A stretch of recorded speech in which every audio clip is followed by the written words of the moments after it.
안녕하십니까.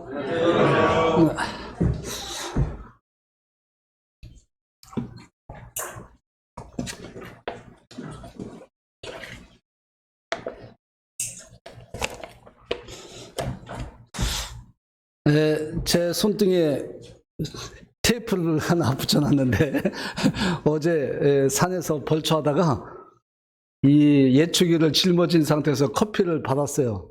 그러다가 이제 이 균형을 좀 잃어서 커피를 좀 쏟았는데 금방 부풀어 올라요. 좀 뜨거워서. 그래서 아침에 이제 살짝 터뜨리고 밴드를 좀 붙였습니다. 여러분들이 이제 보시는 분들이 물어보셨기 때문에 먼저 이렇게 말씀을 드렸습니다. 오늘 말씀을 들어가기 전에 이제 우리 주일학교 말씀을 준비하면서 묵상하게 된 그런 부분들을 조금 드리고 본 말씀을 좀 시작하겠습니다. 아브라함이 100세 때, 사라가 90세 때 이삭을 얻었잖아요. 정말 오늘날 이 시대에서는 상상할 수 없는, 이해할 수 없는, 상식적으로 이것은 있을 수 없는 그런 사건이잖아요. 그래서 이 주일학교 아이들에게 목적은 뭐냐 하면은 하나님이 존재하시다는 것을 각인을 시키기 위해서 무진장 저는 기도하거든요. 말씀을 증거할 때마다 이 아이들이 하나님의 존재성을 좀 받아들일 수 있도록, 구원은 나중에 지각이 열릴 때 깨달으면서 받을 수 있을 거라고 하는 생각이 있고, 이 아이들이 살아가면서 성장하면서 하나님의 존재성을 마음에 새겼으면 좋겠다 하는 그런 목표를 가지고 이제 말씀을 준비를 해요. 그래서 아이들에게 전에 숙제를 냈어요. 혹시 우리 교회 가운데 80세 넘으신 할머니 분들이 계신가요? 또 유겸이 할머니는 아직 안 됐죠. 치호 할머니는 아직 좀 더 한참. 제가 왜 그러냐면은 교회에 주일학교 어린이들이 치호, 유겸이 이렇게 주로 이제 있고, 혜빈이도 이제 있는데, 제가 아이들에게 숙제를 낸 적이 있어요.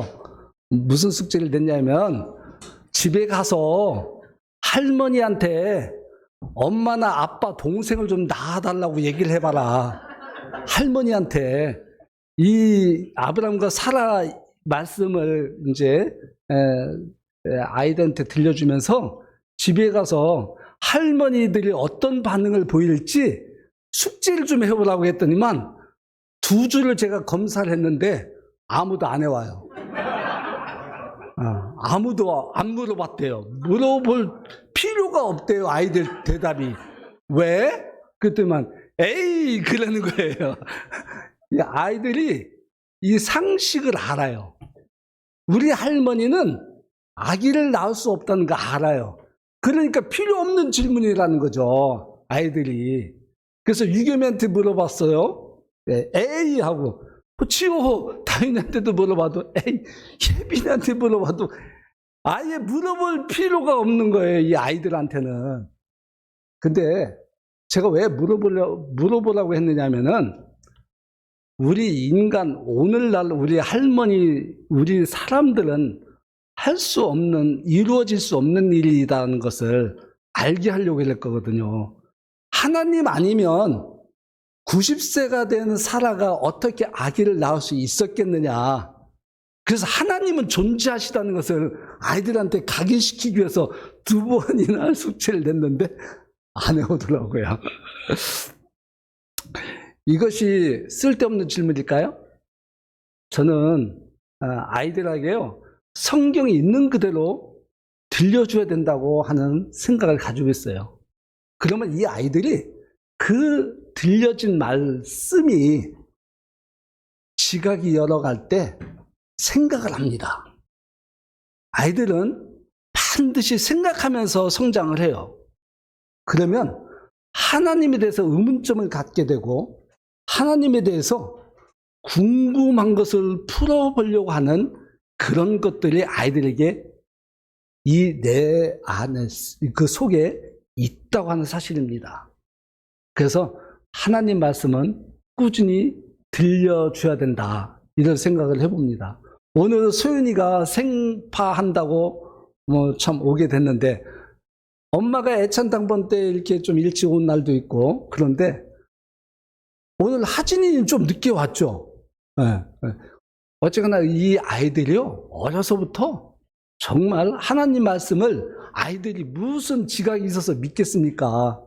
그러나 하나님 말씀은 들려줄 때 하나님께서 이 아이들을 그 말씀이 그냥 사라지지 않게 지켜주실 거라고 하는 믿음이 있습니다. 어느 날 이 아이들이 그러한 지각이 열릴 때 이러한 들려진 말씀들이 이 아이들에게 역사하게 되기를 소원하는 마음이 있습니다.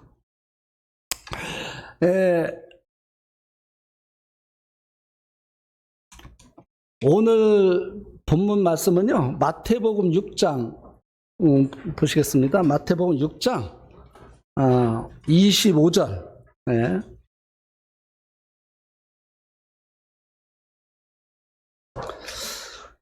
제가 쭉 읽어드리도록 하겠습니다. 25절. 그러므로 내가 너희에게 이르노니 목숨을 위하여 무엇을 먹을까 무엇을 마실까 몸을 위하여 무엇을 입을까 염려하지 말라. 목숨이 음식보다 중하지 아니하며 몸이 의복보다 중하지 아니하냐. 공중의 새를 보라. 심지도 않고 거두지도 않고 창고에 모아들이지도 아니하되 너희 하늘 아버지께서 기르시나니 너희는 이것들보다 귀하지 아니하냐. 너희 중에 누가 염려함으로 그 키를 한 자라도 더할 수 있겠느냐. 또 너희가 어찌 의복을 위하여 염려하느냐. 들의 백합화가 어떻게 자라는가 생각하여 보라. 수고도 아니하고 길쌈도 아니하느니라. 그러나 내가 너희에게 말하노니 솔로몬의 모든 영광으로도 입은 것이 이 꽃 하나만 갖지 못하였느니라. 오늘 있다가 내일 아궁이에 던져지는 들풀도 하나님이 이렇게 입히시거든 하물며 너희일까 보냐. 믿음이 작은 자들아, 그러므로 염려하여 이르기를 무엇을 먹을까 무엇을 마실까 무엇을 입을까 하지 말라. 이는 다 이방인들이 구하는 것이라. 너희 하늘 아버지께서 이 모든 것이 너희에게 있어야 할 줄을 아시느니라. 그런즉 너희는 먼저 그의 나라와 그의 의를 구하라. 그리하면 이 모든 것을 너희에게 더하시리라. 그러므로 내일 일을 위하여 염려하지 말라. 내일 일은 내일이 염려할 것이요 한날의 괴로움은 그날로 족하니라. 방금 읽은 말씀 중에 아마도 포인트가 무엇이냐고 이렇게 묻는다면 대부분의 그 말씀을 보시는 분들이 아마 33절 너희는 먼저 그의 나라와 그의 의를 구하라. 아마 이 말씀이 아닐까 이렇게 생각이 되어집니다. 저는 오늘 이 본문 말씀에서 주제 말씀을 내일 일을 위하여 염려하지 말자 이렇게 좀 정해 봤습니다. 혹시 이 마태복음 지금 읽은 말씀 이 앞에는요 주기도문이 있어요. 그리고 금식에 대한 말씀이 있고 보물에 대한 말씀이 있어요. 그러면서 이제 오늘 25절부터 내일 일을 위하여 염려하지 말라고 하는 말씀이 이어지고 있는데요. 또 우리 인생은요, 마지막에 보면은 우리 인생은 괴로움이 있다 이렇게 말씀하고 계셔요.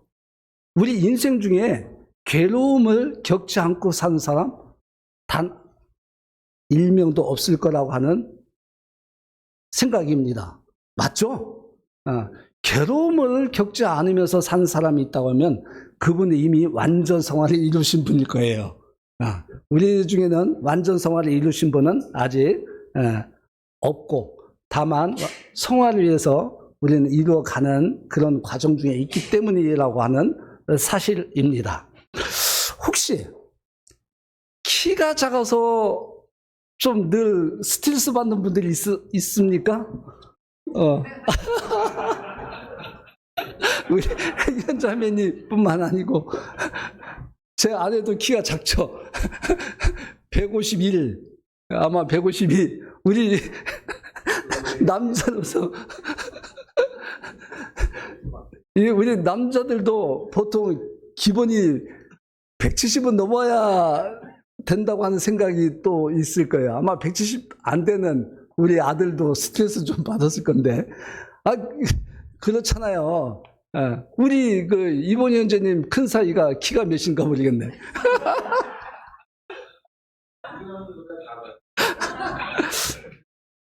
그런데 키가 작다고 염려하나요? 염려가 되는 건가요?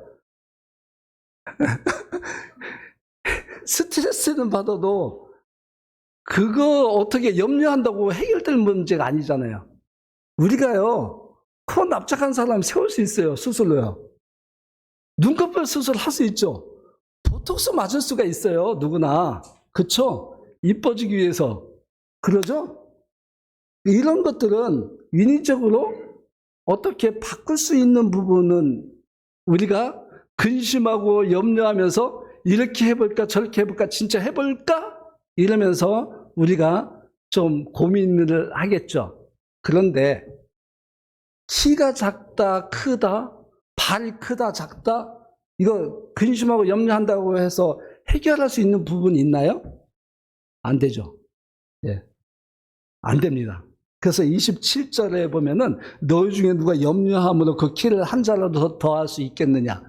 이거는 정말 진리예요. 어쩔 수 없는, 바꿀 수 없는 걸 가지고 왜 염려하느냐.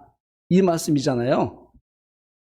저희 아내는 신발 사이즈가 없어서요. 신발 사러 못 가. 215, 220도 조금 커요. 그러니 가면은 매장에 가보면요 기본이 225부터 팔아. 어떤 경우는 230부터 팔고요. 이게 신발 사러 갈 때마다 스트레스예요, 사실. 좀 이쁘다 해서 보면은 뒤집어 보면 25, 30 안 돼요. 그래서 때로는 뭐 맞춰서 신기도 하고 뭐 그러는데, 그런데 운동화는 안 그렇잖아요. 아동화가 있어서.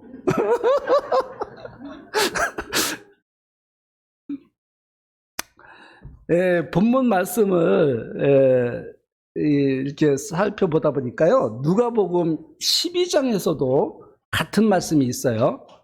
그래서 누가복음 12장 22절부터 이제 같은 말씀이 있는데, 저는 오늘 마태복음 말씀으로 이렇게 교제를 주로 할 겁니다.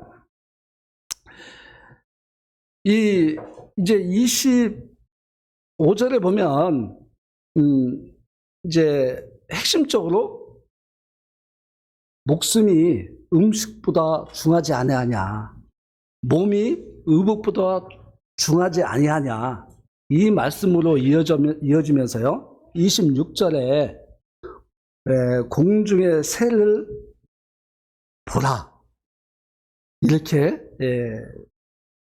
말씀을 하시고 있어요. 공중 새와 들의 백합화 같이 먹을 것이나 입을 것을 충족해 주시는 하나님이심을 우리는 기억하면 좋겠습니다.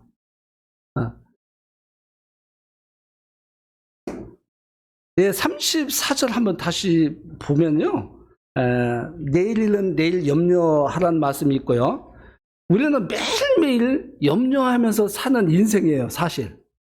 매일매일 염려하지 않으면서 사는 사람 없다고 제가 뭐 서두에 말씀을 드렸는데, 그러면서 염려 가운데 우리에게 돌아오는 것은 괴로움이라는 것이죠.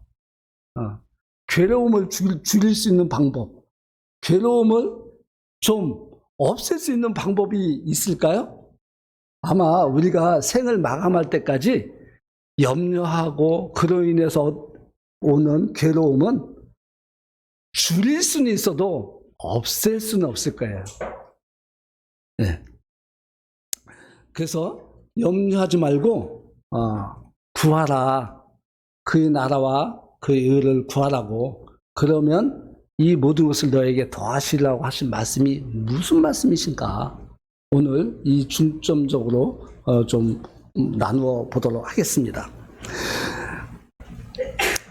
이 주님께서 하신 말씀, 이 당시의 상황을 우리는 좀 더 거슬러 올라가서 살펴보면 좋겠습니다. 그러면 더 이해가 쉬울 겁니다.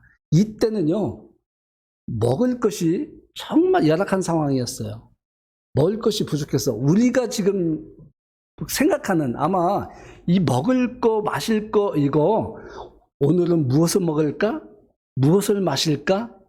뭐 나는 아메, 나는 라떼, 뭐 이런 걸 말씀하시는 게 아니에요. 오늘 먹을 것이 없는 거예요. 이 당시 상황은. 내일은 말할 것도 없고 오늘 당장 먹을 것이 없는 열악한 상황이에요. 그리고 옷도 그래요. 한 벌밖에 없는 사람들이 대부분의 상황이었어요. 그러니까 여분이 옷이 없는 거예요. 오늘날 같이 오늘은 넥타이 매고 양복 입을까? 내일은 좀 캐주얼하게 좀 입을까? 그런 개념이 아니라는 거죠. 이때의 상황은. 정말 먹고 마시고 있는 것이 정말 절박한 그런 환경 가운데 있었다고 하는 사실이에요. 네.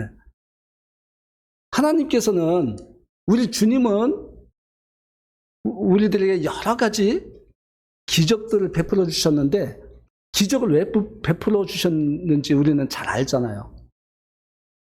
그냥 기적을 베풀어서 사람들을 그냥 놀라게만 하기 위해서 기적 보여주신 거 아니잖아요.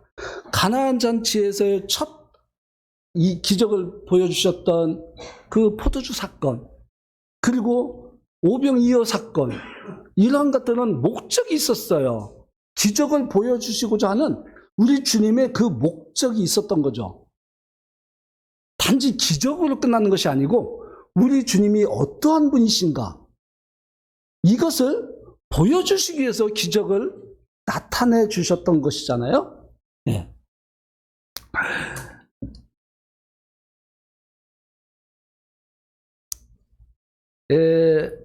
25절에서 말씀하셨고 26절에 새를 보라 그리고 염려하지 말라고 말씀하시고 있습니다. 이 공중의 새를 우리는 늘 보죠. 공중의 새, 뭐 먹고 저렇게 살아가지? 근데 이 새가 열매들을 먹는다는 거 다 알잖아요. 근데 우리 눈에는 나무에 무슨 열매가 있어서 나무에 그렇게 앉아서 지저귀면서 저렇게 놀지? 그 나무마다 모든 열매들이 달려있잖아요. 이 새뿐만 아니고 이 지구상의 모든 생명체를 정말 하나님은 놀랍게 창조하셨다는 거죠. 천지 만물을 창조하시고 생명체를 창조하실 때 다 먹고 마시고 입고 이 모든 것들을 다 해결해 주시는 그런 기본적인 것들을 다 갖춰 주셨던 거예요. 모든 생명체. 근데 우리는 그런 생명체들을 이해하지 못하기 때문에, 알지 못하기 때문에 궁금하고 우리는 의문이 있을 뿐이죠. 하나하나 밝혀지고 알아갈 때 이러한 감탄이 우리 속에서 나오는 것 뿐이죠. 제가 이 말씀을 보면서 누가복음 12장 24절에서는 이 새를 까마귀로 이렇게 딱 명시를 해 주시고 있더라고요. 까마귀로. 누가복음에서는 이 새를. 어쨌거나 이 까마귀도 새 류니까 제가 지난 여름 막 들어설 때 아마 6월달 뭐 이 정도 됐을 것 같아요. 그때 부여에 한번 간 적이 있어요. 부여 홍산에.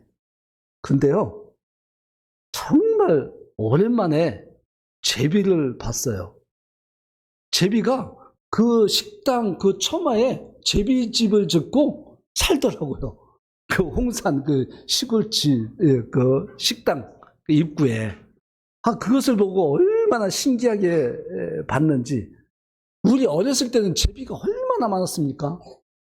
제비 많았어요. 근데 제비가 어떻게 울어요? 쥐지배배 쥐지배배 울어요? 왜 쥐지배배 쥐지배배 울죠? 이게 뭔 뜻인지 잘 모르겠는데 발음이 좀 이상하죠. 우리 어렸을 때 이 쥐지배 쥐지배 하면서 우리 딸들이 혼나던 그런 생각이 딱 들더라고요. 쥐지배배 쥐지배배 쥐지배배 하면서 그래요. 이 제비가. 넌센스 퀴즈 한번 좀 내볼게요. 이 제비가 가을 되면 어디 갔다 와요? 강남 갔다 와요? 서울에서 지금 살다 온다는 거죠, 겨울은. 겨울에 서울에 갔다가 겨울 지나고 다시 온다는 거예요? 강남이 서울에 있잖아요. 이 강남을 제가 찾아봤어요. 제비가 간다고 하는 강남이 어딘가 했더니만 저 중국의 그 양쯔강 그 아래 지역이라고 해요. 더운 지역. 그 양쯔강도 한 제주도보다 좀 더 아래 지역 같아요. 양쯔강 그 아래 지역이 좀 따뜻한 지역으로 간다고 하는. 그래서 이 강남이 왜 강남이라고 하는지는 모르겠는데 아마도 중국의 영향을 받은 우리나라의 역사상 그 강남을 그 양쯔강 강 남쪽 이런 의미로 아마 우리나라에 이렇게 각인이 됐던 것 같아요. 그래서 어떤 사람들은 넌센스로 제비가 무슨 중국을 가, 서울 강남에서 살다 오지. 네, 네, 그렇게 한다고도 합니다. 공중에 나는 새.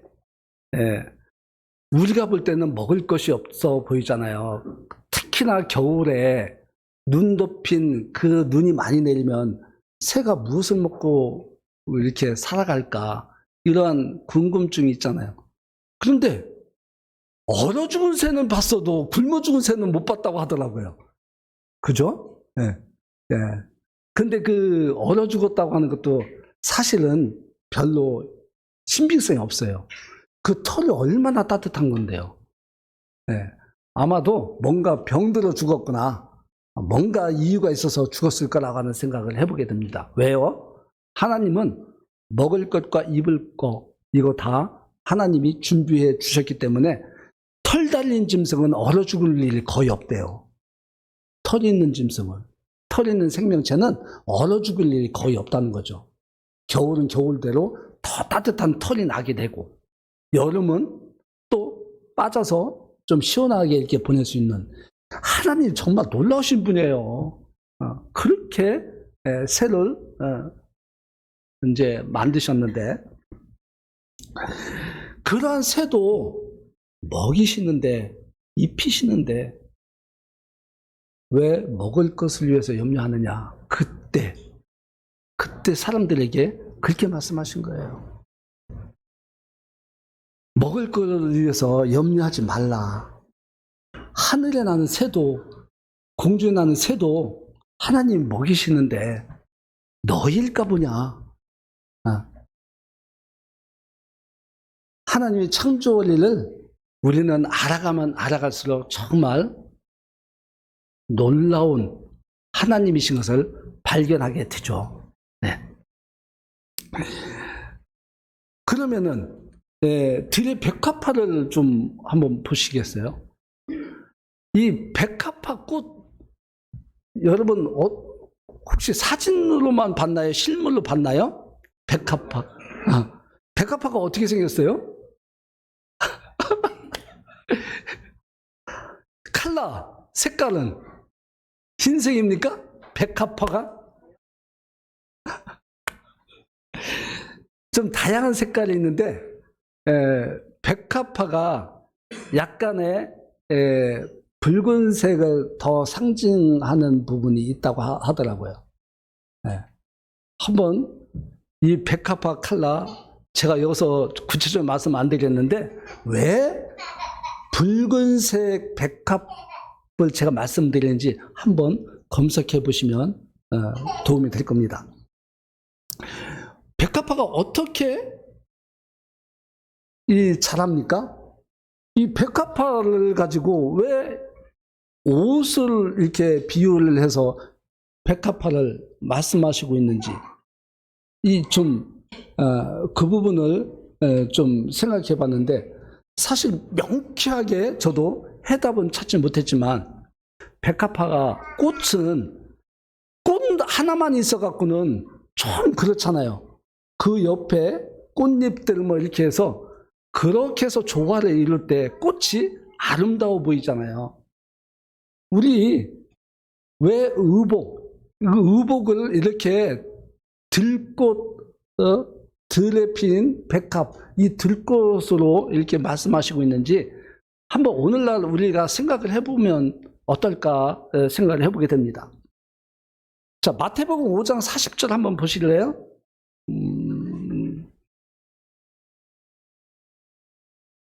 5장 40절. 또 너를 고발하여 속옷을 가지고자 하는 자에게 겉옷까지 가지게 하며, 이 속옷을 가지고자 하는 자에게 겉옷까지 가지게 하며, 또 마태복음 21장 6절 8절 제가 읽어드릴게요. 마태복음 21장 6절부터 8절까지 제자들이 가서 예수께서 명하신 대로 하여 나귀와 나귀 새끼를 끌고 와서 자기들이 겉옷을 그 위에 얹음에 예수께서 그 위에 타시니 무리 대다수는 그들이 겉옷을 길에 펴고 다른 이들은 나뭇가지를 베어 길에 펴고. 이 옷은 의복은 몸을 가리는 목적이 있지만 그 이상의 중요한 의미를 가지고 있다고 합니다. 특히 그 당시에 옷 한 벌 가지고 사는 이 시대의 사람들에게는 이 겉옷은 정말 중요한 거였어요. 우리 주님이 옷이 벗겨졌잖아요.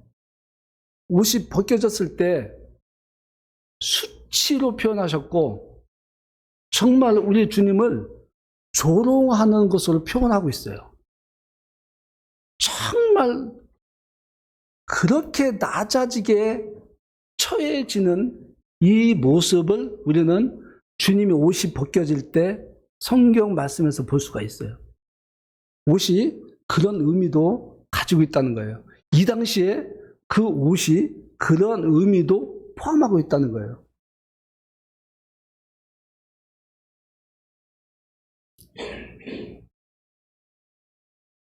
오늘날에 우리 특히 공무원들에게, 공직자들에게 민원인이 막 쪼을 때 어떻게 표현합니까? 당신 옷 벗기고 말겠다 그러잖아요. 뭐예요? 당신 공무원 신분을 내가 어떻게든지 그만두게 만들겠다. 이 공무원들이요, 민원인부터 옷 벗기겠다고 하는 말 들을 때요, 열이 팍 올라가요. 사실은. 저도 이제 제가 직접 그런 들은 건 아니지. 주변에서 이제 그런 걸 조금 목격하는데, 그러면은 그 당하는 그 직원이 뭐라고 응대하는지 혹시 아세요? 네.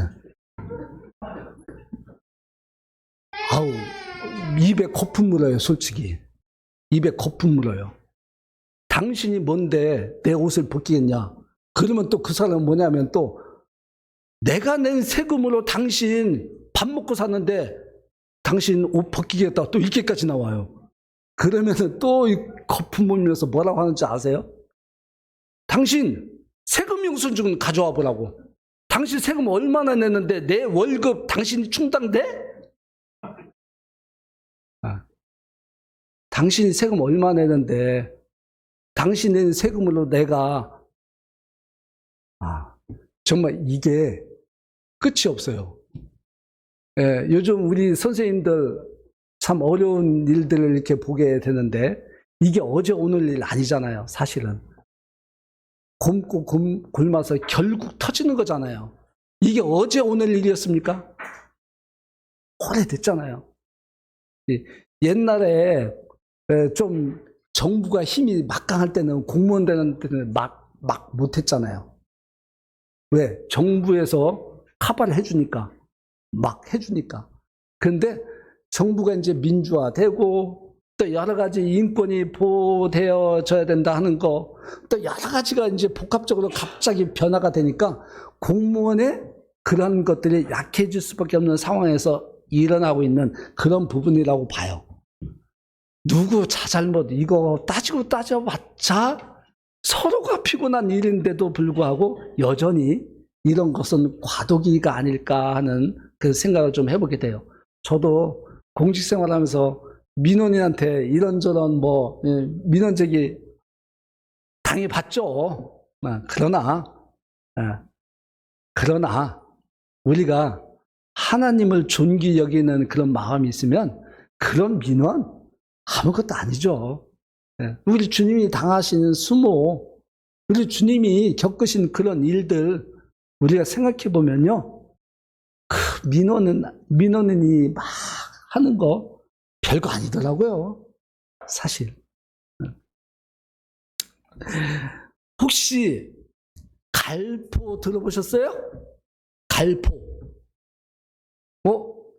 반응들이 없으시네? 갈포 이게 다듬어 보신 적 없어요? 이제 치껍데기로 하는 갈포. 저 어렸을 때 우리 집에서 갈포 많이 했는데.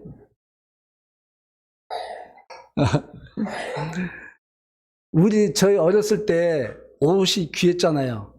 저희 어렸을 때만 해도. 그래서 갈포가 뭐냐, 시골에 산악지에 가면은 칡넝쿨 있죠. 칡넝쿨을 하다가 이렇게 갈포 만들어서 하는 공장들이 곳곳에 있었어요. 그러면은 그 공장에서 갈포를 다듬을 수 있는 재료들을 가져와요, 집에. 그럼 집에서 그걸 갈포를 하나하나 엮어서 쭉 실을 만들어요.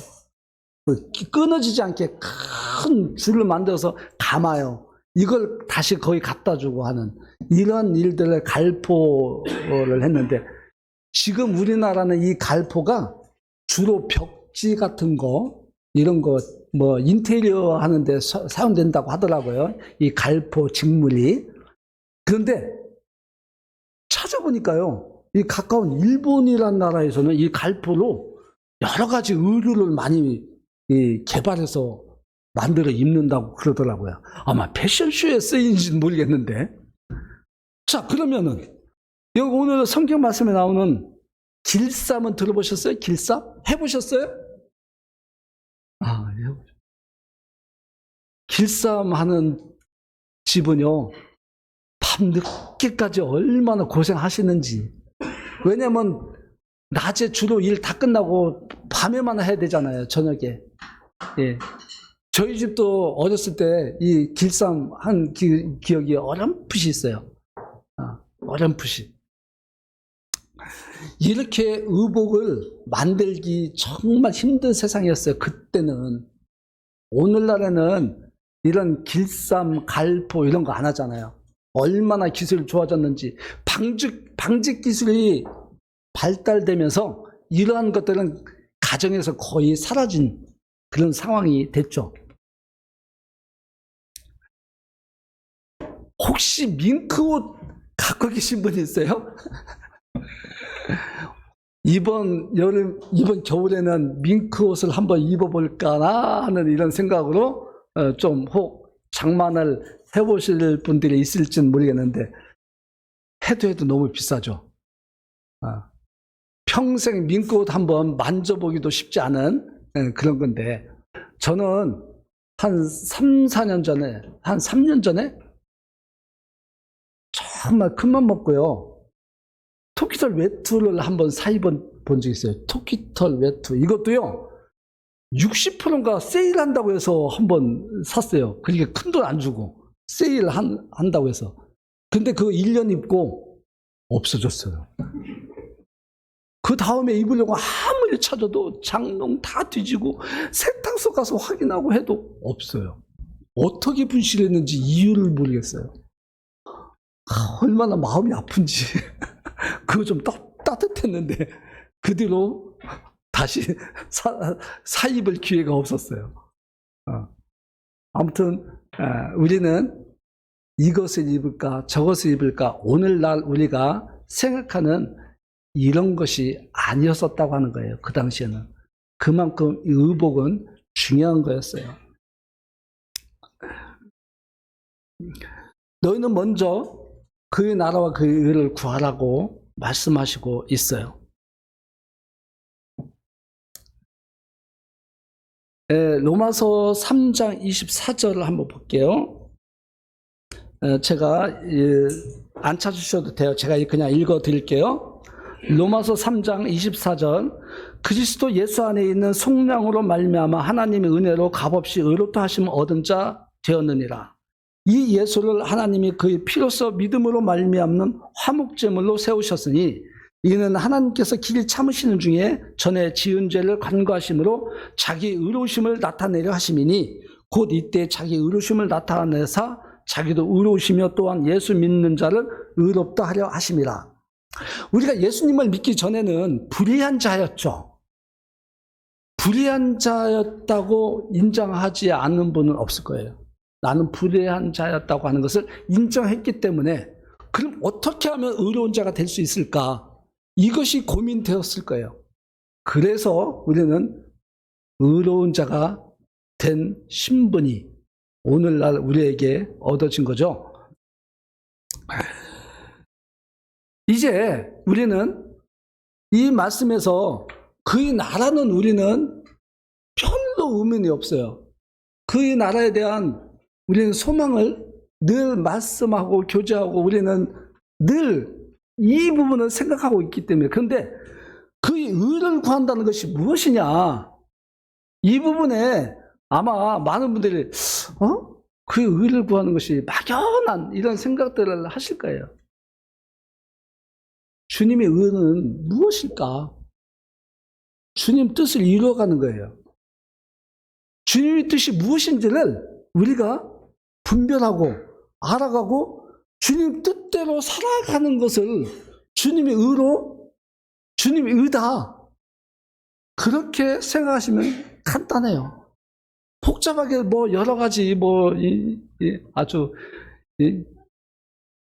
어려운 표현으로 할 필요가 없어요. 주님의 의를 이루는 것은 주님이 의로우신 분이시잖아요. 우리를 의롭게 해주셨고, 그래서 주님의 뜻이 무엇인지, 왜 의로우신 분이 우리까지 의롭게 해주셨느냐, 주님은 우리에게 바라시는 것이 뭐냐, 주님 뜻을 분별하는 거예요. 주님 뜻을 따르는 거예요. 그렇게 나아가는 것을 주님께서 주님의 의로 말씀하셨다, 이렇게 하시면 간단하다 이렇게 생각이 되어져요. 그러면 우리 안에 누구나 다 성령님이 계시잖아요. 성령님이 말씀하셔요. 세미하게, 어떤 때는 강하게, 어떤 때는 육체의 소욕 때문에 잦아들 수도 있어요. 잘 못 알아들을 수도 있죠. 잘 모를 수도 있어요. 그러나 곰곰이 생각해보면 주님이 말씀하시고 있구나. 이 말씀에 따라서 우리가 순종하기를 바랍니다. 그것이 주님이 바라시는 거잖아요. 그래서 주님의 뜻을 이루어가는 삶을 살아야 될 줄 믿습니다. 오늘 본문 말씀에 먹고 마시고 입을 것에 대해서 우리는 수고하고 땀을 흘리며 살아간다고 말씀하고 있어요. 먹고 마시고 또 입을 것을 위해서 수고하고 땀을 흘려야 되는, 제가 갈포도 말씀드렸고 길쌈도 말씀드렸는데 옷 하나만 해도 우리가 얼마나 수고하고 땀을 흘려야 됩니까? 먹을 것을 위해서 지금 이제 수확의 계절이 다가왔는데 이 수확하기까지 얼마나 많은 수고하고 땀을 흘립니까? 정말 오늘날 이 세상 너무너무 좋아요. 이 시대에 먹을 것이 없어서 먹을 것을 염려하지 말라고 하셨고, 입을 것이 없어서 입을 것을 염려하는 이 사람들에게 염려하지 말라고 했던 이 환경과는 너무나 다르잖아요. 우리는 이 행복이 너무나 우리 속에 많이 젖어 있음에도 불구하고 여전히 우리는 불평해요. 불평. 아유, 나는 들깨 칼국수 수제비를 먹고 싶은데 왜 춘천 막국수를 좋아하냐고? 아니, 설빙 좋아하시는 분들 있죠? 우리는 찾아다니면서 정말 내가 좋아하는 거 먹을 수 있는 환경이라서 우리가 이 부분 말씀이 이 시대를 이해하지 못하면 자칫 잘못 오해할 수가 있다는 거죠. 이때 시대에 이 시대의 상황을 생각하면서 우리 이 말씀을 분별하면 좋겠습니다. 오늘날 우리가 염려하는 것은 그 시대에 염려하던 것과 다르다는 사실이요. 그런데요, 우리가 늘 매일매일 염려하면서 산다고 했죠. 혹시 어제 무슨 염려를 했었는지 기억하시는 분 있어요? 그런 일 있어요? 그러면 일주일 전에 염려했던 것도 기억납니까? 일주일 전에 염려했던 거 기억나시는 분? 심하게. 1년 전에 염려했던 거 혹시 기억하시는 분 있어요? 심하게 한 거. 사실은 그 당시에 오늘 지금 내가 염려하는 일은 지금 생각해 볼 때 엄청 힘든 일이에요. 괴로운 일이에요. 어떻게 할까? 이 염려. 그런데요, 이 염려, 쓸데없는 염려라고 하는 말씀이에요. 아무것도 아닌 걸 가지고 염려했다는 거예요. 왜요? 큰 거, 누구나 다 큰 괴로움이 있어서 그것은 오래 평생 동안 가지고 있는 염려들 했었던 걸 기억하죠. 근데 대부분의 염려들은요, 그것이 아니에요. 잊어버리는 염려들이었어요. 잊어버린 염려는 별거 아니었다는 거죠. 근데 별거 아닌 것들을 가지고 염려들을 하면서 산다는 거죠. 생각해 보세요. 손꼽아 한번 해보세요. 내가 염려했던 거. 그것 때문에 염려했어. 그것 때문에 염려했어. 그것 때문에 염려했어. 지나고 나면 그 기억 못 하잖아요. 그때마다 오늘 우리들에게 말씀하시는 이 말씀에 따라서 쓸데없는 염려를 하지 말자. 이 쓸데없는 염려는요, 그의 나라와 그의 의를 구하게 되면 이 쓸데없는 염려는 묻혀져요. 우리가 주님의 나라와 주님의 의를 내가 의식하지 않기 때문에 이 염려가 점점점 커지는 거죠. 주님의 나라와 주님의 의를 의식적으로 생각하고 마음 쓰고 거기에 초점을 맞추면 이 염려했던 것들은 거기에 묻혀져 버려요. 없어져요. 우리가 그렇게 좀 살아가면 좋겠습니다. 자, 기억을 못한다고 말씀을 드렸는데 우리가 정말 우리 인생의 마지막에 보면 많은 분들이 기억하지 못하는 질환을 앓고 있죠. 알츠하이머, 곧 치매, 이런 것들로 인해서 우리 생애의 마지막이 정말 안타까운 모습들이 덜어 있는데, 그 알츠하이머, 그 치매는 뭐예요? 기억을 잃어버리는 거잖아요. 가족도 못 알아보는 거잖아요. 하물며 주님도 잃어버려요. 주님도 기억 못합니다. 그런데요, 우리 혹 나나 여러분들이나 모든 분들이 내가 치매에 걸린다고 하는 생각을 가정적으로 생각을 하시길 바랍니다. 왜냐고요? 내가 주님을 기억조차도 못한다면 주님이 나를 구원해 주셨다고 하는 이 구속주를 내가 기억도 하지 못한다면 얼마나 이 안타까운 일이겠는가. 근데 그 환자는 그것까지도 모르잖아요. 중요한 것은요, 나는 기억 못해도 주님은 나를 기억하신다고 하는 사실입니다.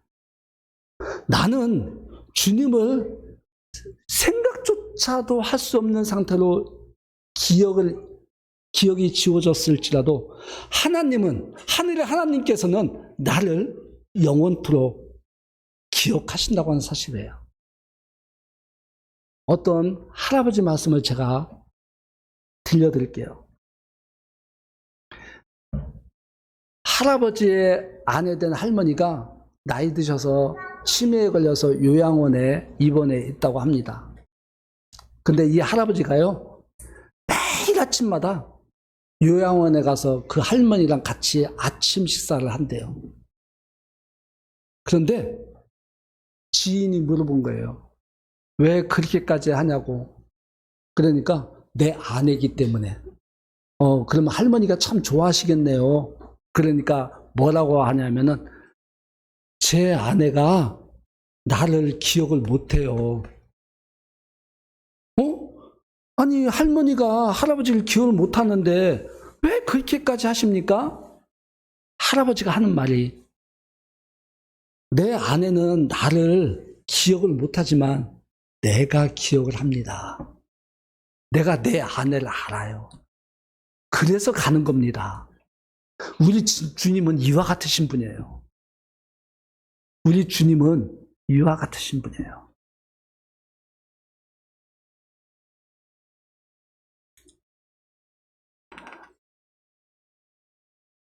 우리가 주님의 의를 구하고 주님의 뜻을 분별하라고 이렇게 말씀을 드렸는데요. 그럼 주님은 우리에게 어떠한 삶을 원하시는가? 저는 이 부분을 묵상을 하면서 여러 가지 많이 있겠지만 간단한 세 가지만 제가 말씀을 드릴게요. 주님의 의를 구하는 삶이 어떠한 삶일까? 구체적으로. 첫째는요, 하나됨을 지키게 하는 우리들. 하나됨을 힘써 지키라는 말씀이 하나님이 바라시는 뜻이다. 이런 생각을 해봤어요. 에베소서 4장 1절부터 6절에 제가 좀 읽진 않을게요. 시간상. 주도 한 분이시요 믿음도 하나요 세례도 하나요 하나님도 한 분이시니 곧 만유의 아버지시라. 만유 위에 계시고 만유를 통일하시고 만유 가운데 계시도다. 하나됨을 힘써 지키는 우리 성도님들이 되시면 좋겠습니다. 어떠한 환경, 어떠한 어려움, 어떠한 시련이 닥쳐온다 할지라도 우리가 주님으로 하나된 이 교회에 하나된 이것은 힘써 지켜야 되는 이런 부분이라고 하는 사실입니다. 두 번째는요, 하나 됐다고 한다면 모임에 힘쓰는 사람이 되자. 모임에 힘쓰는 사람. 주님이 이 교회를 세우신 이유와 목적이 있잖아요. 이 교회를 모여야 되잖아요.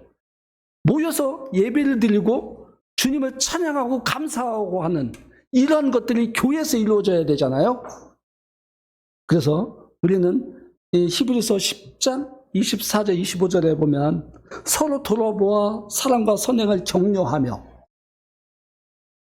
모이기를 피하는 어떤 사람들의 습관과 같이 하지 말고 오직 권하여 그날의 가까움을 볼수록 더욱 그리하자. 모임에 힘쓰는 우리가 되기를 바랍니다. 세 번째는 화평을 쫓아야 한다. 이런 생각을 해봅니다. 우리가 하나됨을 지켜야 되고 모이기에 힘써야 돼요. 그러면 모이고 우리가 모이고 이렇게 하게 되면 하나됨이 깨어질 수도 있는 그런 일들이 벌어져요. 일어나요.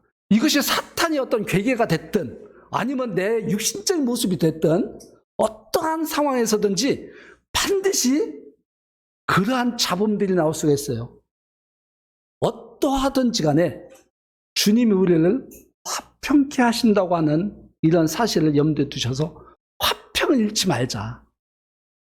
화평을 잃지 말자. 화평이 깨지면요, 화평을 잃어버리면 모이기가 패해지는 현상이 와요. 모이기가 패하면 하나됨이 깨지는 현상이 와요. 역으로. 우리는 이것을 깊이 좀 생각해서, 야고보서 3장 18절에요. 화평을 주창하는, 화평하게 하는 자들은 화평을 심어 의의 열매를 거두니라.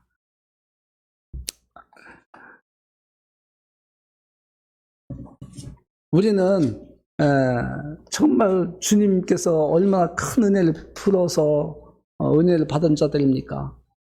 정말 오늘 내일 일은 내일 걱정하고 오늘 염려할 것, 이거 쓸데없는 염려들 우리는 하지 말자. 그래서 오늘 우리가 염려할 일이 있을 때 누구에게나 염려하는 일들이 있을 수 있는데, 저도 이 부분에 대해서 많이 고민이 되고 또 근심이 되고 또 이런 부분이 있어요. 말씀 준비하면서도. 그래서 이러한 염려를 주님께 내려놓을 수 있는 이러한 자세, 이런 마음, 이런 것들이 정말 필요할 줄 믿습니다. 이상 오늘 말씀 마치겠습니다. 감사합니다.